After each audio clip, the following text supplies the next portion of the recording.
What's up, guys? Welcome to the channel. Today we are working on the rear shocks on my Ram 2500, and as you can tell, I'm under the vehicle. For the most part, doesn't really look like we need to mess with removing tires and wheels, so I'm not going to do that.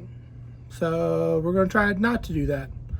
So we're going to do everything from underneath, and we're going to see how that goes, and you're going to follow along.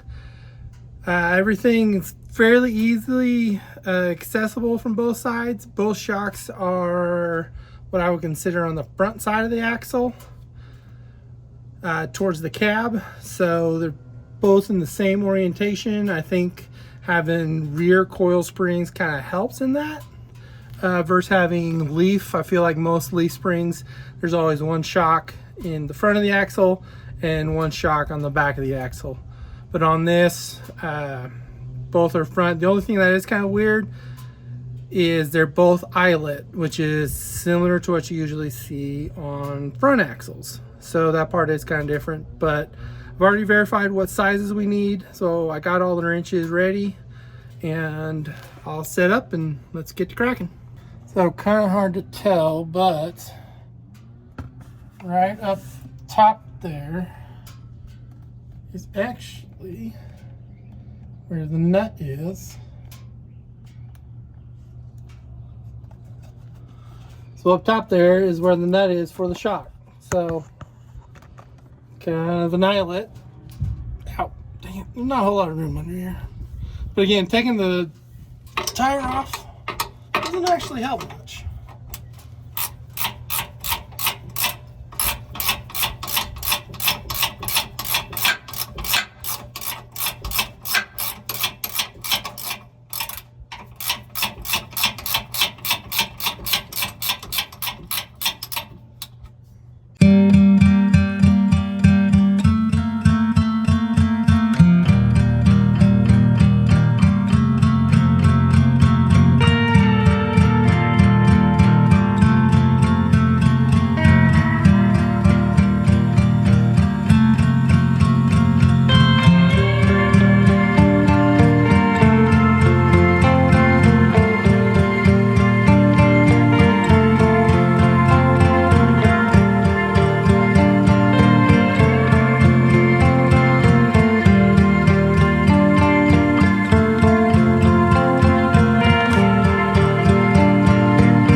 And that's what I mean by an eyelet.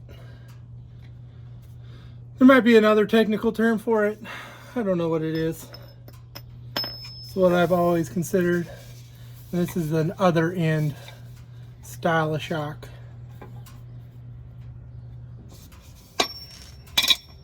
All right, let's go get the Bilstein.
if we can get a video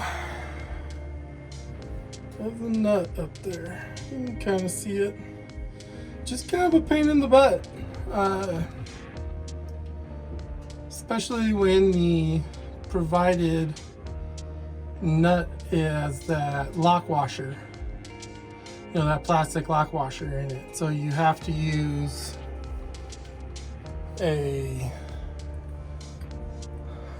that Allen attached to it to get it. But the passenger rear Bilstein or Bilstein is installed, and she's looking way better than those factories, that's for sure. Time to move on to the driver's side. So one thing I was just looking at here on the driver's side, so I have what's called the ram boxes, and they have, of course, inner fender liners. And right here, you can kind of see the top of the shock. But from the outside, you really can't get your hand there. It's not really feasible. Now, some trim models, if you don't have the ram box, may not come with the fender liner, and maybe you can get to that from the outside, and it might be easier than laying on your back. And this side does have the gas tank, but I don't think it's going to be in my way. But something to think about if you ever do replace your own shocks on your Ram 2500. This will only apply to the 2500, not the 3500, because the 3500 will have leaf springs. It'll have a different configuration. All right, guys, rear shocks are done. The driver's side is definitely more of a pain in the butt because of the fuel tank. So I didn't really film a whole lot. I showed you kind of trying to go through the fender. I ended up going through the fender to get it off, but I went through here to get the nut back on, and to be honest, that was a real pain in the butt. Passenger side is on. I definitely like the look of the 4600s, just nice and clean over the basic black shocks of the factory ones. Not time to go for a ride. I might not tonight, as I'm kind of tired. Day job, I wake up nice and early, so sometimes finding energy to do this can be rough. But I'm very happy. That's the part number for the rear shocks on my Ram 2500. Decided to go for a test drive. And again, please like, subscribe, and share.